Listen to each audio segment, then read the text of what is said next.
አርእስተ ዜና ሰራዊት ኤርትራ ቅድሚ ሕዚ ካብ ዝተቆጻጸሮ መሬት ትግራይ ሓዱሽ ምንቅስቃስ ከም ዘይገበረ ፕሬዝዳንት ጊዜያዊ ምምሕዳር ትግራይ ኣይተ ጌታቸው ረዳ ገሊጾም። ኣብዚ ሕዚ እዋን ኣብ መንጎ ኣመራርሓ ህወሓት ኣጋጢሙ ዘሎ ኣፈላላይ ብኣግኡ እንተዘይተዓጊቱ ኣብ ሓድነት ትግራይ ሓደጋ ከስዕብ ከም ዝኽእል ሓላፊ ጉዳያት ወጻኢ ውድብ ሳልሳይ ወያነ ሳወት ኣይተ ሃይሉ ከበደ ገሊጾም። ኣብ ግብጽ ዝርከቡ ኢትዮጵያውያን ስደተኛታት ማእሰርትን ካልኦት መጥቃዕትታትን ይበጽሖም ከም ዘሎ ተገሊጹ። ተከታተልዎ ዘለኹም ሎሚ ቴሌቪዥን እዩ። ናይ ዝዕለት ድሃይሎም ሒዘ ቀሪበ ኣለኹ መድረክ ልኡል ሰራዊት ሻዕብያ ተቆጻጺርዎም ኣብ ዝርከቡ ከባብታት ትግራይ መጮይቲ ሰባት ኣጠናኺሩ ከም ዝቐጸለሉ ንምፍላጥ ተኻኢሎም። ኣብ ሰሙን ሰራዊት ሻዕብያ ተወሰኽቲ ቦታታት ተቆጻጺሩ ብዝብል ዝወፀ ሓበሬታ መሰረት ብምግባር ከንቲባ ከተማ ዛላንበሳ ኣይተ ብርሃነ በርሀ ንሎም ቴሌቪዥን ብስልኪ ኣብ ዝሃብዎ ቃል ሰራዊት ሻዕብያ ሓዱሽ ዝሓዘ ከባቢ ከም ዘየለ ገሊጾም እቲ ሓዱሽ ነገር ምስ ሰራዊት ሻዕብያ ዝነበሩ ኣባላት ሰራዊት ምክልኻል ኢትዮጵያ ምውፅኦም እዩ ኢሎም። ብዛዕባ ዝወፅሉ ምክንያት ግና ሓበሬታ ከም ዘይብሎም ተዛሪቦም። ኣይተ ብርሃነ ኣብዚ ጉዳይ ዝሃቡና ሓበሬታ ተኸታቲልና ንመለስ። الحمد لله أبز جنسايد وترمت جميرو ولا كلمة بريتريا ولا دحر بريتريا تفرع زلنا مستنا إلى ما نزل لحال زلنا جرجن لو حدش نجار يلا سلزي مس نايش على سراوي تستكاري توصل الطرفو ثلاثة كأربعة زمانو ناي كده مثلا كسراوي نيرامين مستم كده مختصر من عالم تقولين حدش نجار معنا حدش نجار يكونن يعني مهلاهم زي مهلاهم من فايدة سلزي ولا نفرس جن ወይ ዝኾነ ወርሻው ዝሓዘ ቦታ ወይ ዝኾነ ዝተፈለየ ምንቅስቃስ ዘርኢ ግን ክሳብ ሕዚ ያው ኣይተረአየናን ዝኒሀ ማለት እዩ። ሰራዊት ሻዕብያ ካብ እዋን ወራር ጀሚሩ ክሳብ ሕዚ ሰባት ሓዊሱ ዝተፈላለያ ጥሪታት ምጭዋይ ከም ዝቐጸለሉ ዝገለጹ ከንቲባ ብርሃነ ሰባት ካብ ናብን ክንቀሳቀሱ ከም ዘይከኣሉ እውን ሓቢሮም። ከም ዝፍለጥ ኣብቲ ናይ እዋን ጀኖሳይድ ጦርነት እውን ብርክት ዝበለ ሰብ ከም ተጨወየ ይፍለጥ እዩ። ኣብይ ከም ዝኣተወ ይፍለጥን ብድሕሪ እውን እንተኾነ ድሕርቲ ናይ ትዊተራት ምክንያት በብግዚኡ ያው ከምኡ ዓይነት ናይ መጮይቲ ኩነታት ኣለ እዩ። እቲ ሕብረተሰብና ግን ያው ናቱ ስጋኣቱ ተሓዊሱ ኣብ ናይ ኣይዲ መዕቆቢ እዩ ዘሎ ናብ ፋፂ ኣብ ዓዲግራት ኣብ መቐለ እዩ ዘሎ። ተወሰኑ ዓበይቲ ዓዲ ምንቅስቃስ ዘይኽእሉ ገለ ከተማ ዝተረፉ ነይሮም እዮም ኣለዉ እዮም። ናቶም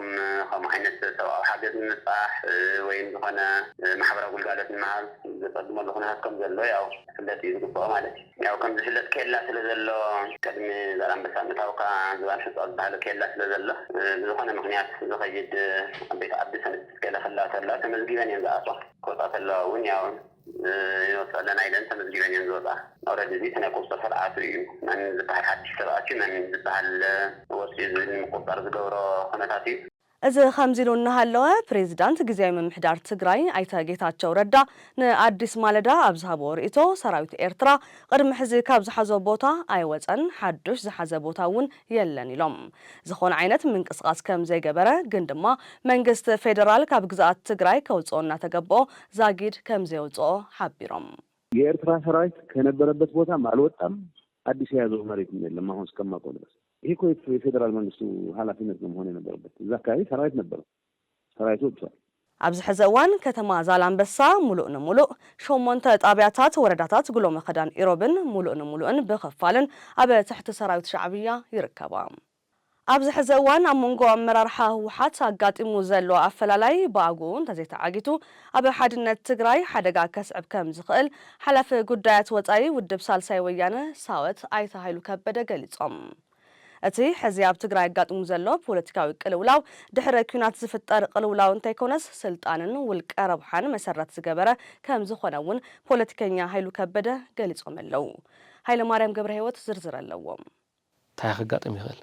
شاهد حركنات كخدي خلي يلغى أوبن تجور. أب منجو أمرار حوحات استفتر فلالاي مزرار بزعبة خمخان حليفهم أب حزبي سجات فتير يركب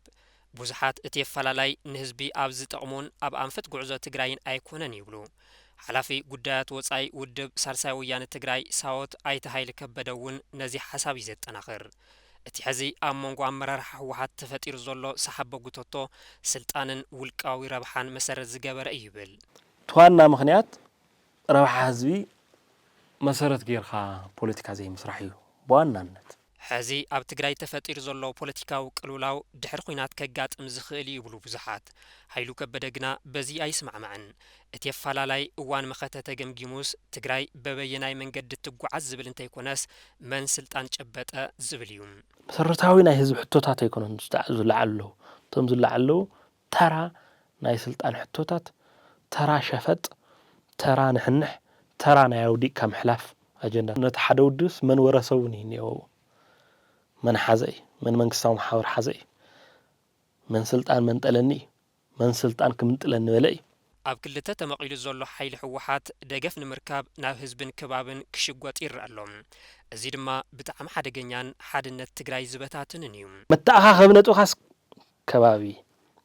ተኾይኑ ድሕረት ይኽባል ዘሎ ትሕተ ትግራይ ኢና ንብሎ እምበር ከባቢነት ብዝብል ንገልጽ ትሕተ ትግራይ ኣጀንዳ ኣብ ኣመራርሓ ትግራይ ተፈጢሩ ዘሎ ነቓዕ ካብ ዝገደደ ናብ ዝኸፍአ የምርሐሎም ክልቲኦም ሓይልታት በብወገኖም መግለጽታት ኣብ ምውፃእን ኣብ ምጽልላምን ተጸሚዶም ይርከቡ እቲ ኩነታት በዚ እንተቐጺሉ ድማ ትግራይ ክሳብ ሕድሕድ ኩናት እውን ከእትዋ ይኽእሉ እዮም ይብል ፖለቲከኛ ሃይሉ ከበደ ክመጽእ ዝኽእል ኩሉ ዓይነት ድሕረት ክጥቀሙ ስለ ዝኽእሉ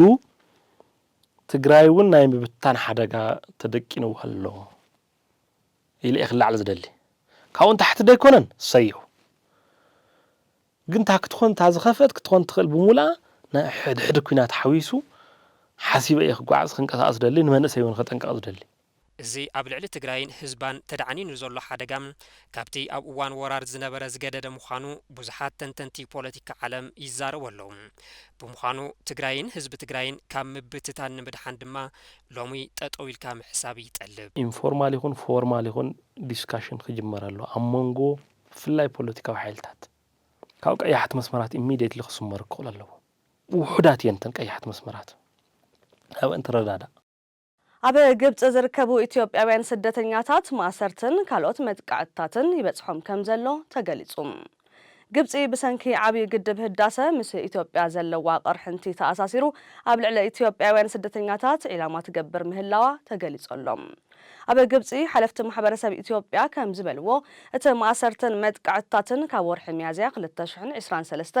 ኣቆጻጽራ ኣውሮፓውያን ዝጀመረን እናተጋደደ ዝመጸን እዩ መለለይ ወረቐት ዘለዎም ኢትዮጵያውያን ስደተኛታት እውን እንተኾኑ ካብ ማሰርትን መጥቃዕትን ከም ዘምለጡ እዩ ተገሊጹ ዘሎም ኣካላት ዝኾነ ይኹን ጉጅለ ፖለቲካ ኣይኮንናን ተራ ስደተኛታት ኢና ይኹን እምበር ንዝተፈላለዩ መጥቃዕትታትን ማሰርትን ተቓሊዕና ኢና ንርከብ ክብሉ ድማ ወሲኾም ተዛሪቦም ኣለዉ ኣብ ዝሓለፈ ወርሒ ነሓሰ ምምላእ ማይ ግድብ ህዳሰ ድሕሪ ምክያዱ እቲ ኩነታት እናኸፍአ ከም ዝመፀን መፍትሒ ዝህቦም ኣካል ስኢኖም ኣብ ከቢድ ኩነታት ከም ዘለውን ገሊጾም ኣብ ኦፕሬሽን ኣግኣዚ ዝዓዘዘ ግደ ዝነበሩ ተጋዳላይ ኣማረ ተሻለ ካብዚ ዓለም ተፈልዩ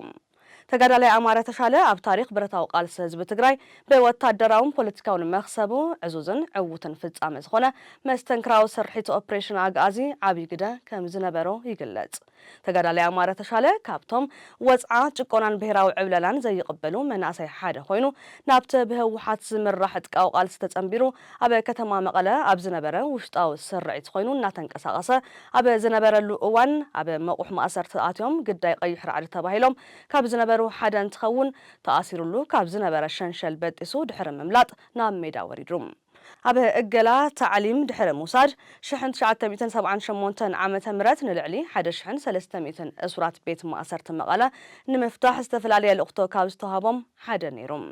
ተጋዳላይ ኣማረ ተሻለ 24 ሓምለ 1951 ዓመተ ምህረት ካብ ወለዱ ኣይተ ተሻለ ገብረስላሰን ወይዘሮ ደስታ ሃይሉን ኣብ ከተማ መቐለ ተወሊዱ ዝዓበየን ድሓር ናብ ቃልሲ ኣትዩ ካብ ኮሚሳር ክብሪት ክሳብ ምክትል ኮሚሽነር ኮሚሽን ፖሊስ ብምዃን ንዓዱን ህዝቡን ብቕንዕናን ተኣማንነትን ዘገልገለ ኮይኑ ሕክምናዊ ክትትል እናገበረ ድሕሪ ምጽናሕ ሎሚ 10 መስከረም 2017 ዓመተ ምህረት ካብዚ ዓለም ተፈልዩሎም ተጋዳላይ ኣማረ ተሻለ ኣቦ 7 ቆልዑ እንትኸውን ሎሚ ሰዓት 8 ኣብ ቤተ ክርስቲያን ገዳም መድሃኒ ዓለም መቐለ መቃልስቱን ስድርኡን ኣብ ዝተረኸብሉ ስነ ስርዓት ቀብሩ ተፈጺሞሎም ሎሚ ቴሌቪዥን መላእ ስድርኡን ብጾቱን ጽንዓት ይምነ ሰራዊት ሱዳን ንስትራቴጂካዊ መጥቃዕቲ ይዳሎ ከም ዘሎ ኣፍሊጦም ሰራዊት ሱዳን ኣብ መላእ ሃገር ብቁልጡፍ ሓይልታት ደገፍ ዝተተሓዙ ከባብታት ዳግማይ ንምቁፅጻር ዘኽእል ዝበሎ መጥቃዕቲ ንምክያድ በዝሒ ዘለዎ ሰራዊትን ኣጽዋርን የዳሉ ከም ዘሎ ላዕላዊ ኣዛዘት ሰራዊት ብምጥቃስ ፍልፍላት ሓቢሮም እቲ ብዙሕ ደረጃታት ዘለዎ መጥቃዕቲ ቅድመ ምጽሓይ ዝናብ ክረምቲ ንምጅማር ከም ዝኾነ ዘናሽናል ጸብጺቦሎም እዚ እዋን ብርቱዕ ዝናብን ጭቃን ዝመልኦ ስለ ዝኾነ ዝተበላሸው ጽርግያታት ንናይ ውግእ መኻይን እቲ ተጻባኢ ሓይሊ ብዓቢኡ ዘዕንቅፍሉን ነፈርቲ ውግእ ሰራዊት ዝያዳ ውጽኢታዊ ተራ ክትጻወታ ዝኽእላሉን እዋን እዩ ተባሂሉሎም ዕላማ እቲ ሓዱሽ መጥቃዕቲ ንርእሰ ከተማ ካርቱም ሓዊሱ ንምዕራባዊ ዞባ ዳርፉር ካብ ሰራዊት መሐመድ ደጋሎ ንምምንዛዕ እዩ ተባሂሉሎም እዚ ተበግሶ ዓለም ነቲ ኩናት ጠጠው ንምባል ትንቀሳቐስ ኣብ ዘላትሉ እዋን ክትግበር ተሓሲቡ ዘሎ ምዃኑ ካሊእ ስግኣት ፈጢሮሎም ሕድሕድ ኩናት ሱዳን ካብታ ሃገር ሓሊፉ ኣብ ልዕሊ ትግራይን ዞባ ቀርኒ ኣፍሪካን ዘሕድሮ ዘሎ ጽልዋ ቀሊል ከም ዘይኾነ ይእመን ክቡራትን ክቡራናን ካብ ሎሚ ቴሌቪዥን ከመሓላለፈልኩም ዝጸንሐ ድሃይሎም ዝዕለት ኣብ ዛዚምና ምዜናታት መድረክ ልኡል ምሳኹም ጸኒሐ ሰናይ ግዜ